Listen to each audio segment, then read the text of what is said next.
Dad, who was Allah? I mean, where did he come from?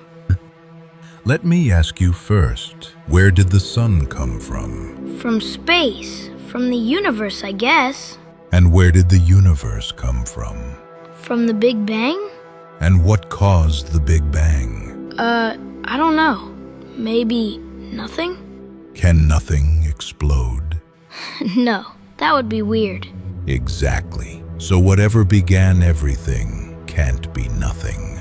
It must be something beyond everything. Something that doesn't need a start. But everything has a start. Even my game needs to load before I can play.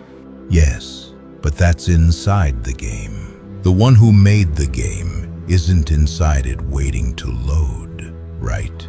Oh, so Allah is like the one outside the game. Beautifully said.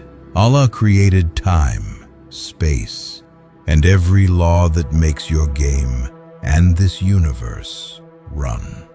He's not waiting in time. He's the reason time exists. So, he doesn't begin or end? Right.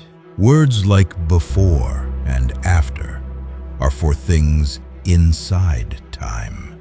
Allah isn't in the story. He's the author. That's big. But how can I know he's real if I can't see him? Can you see your thoughts? Or gravity? Or love? No, but I feel them. Exactly. You see their effects. The order of the world. The intelligence in creation. The way your heart knows right from wrong. All of these are signs. We can't see Allah with our eyes, but everything our eyes see whispers His name. So, Allah just is.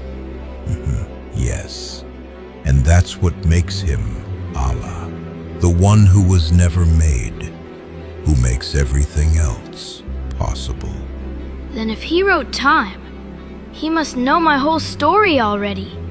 He does, and He still lets you choose your lines. That's the beauty. The author gives you a pen. I think I just got my first big question, but I already feel another one coming.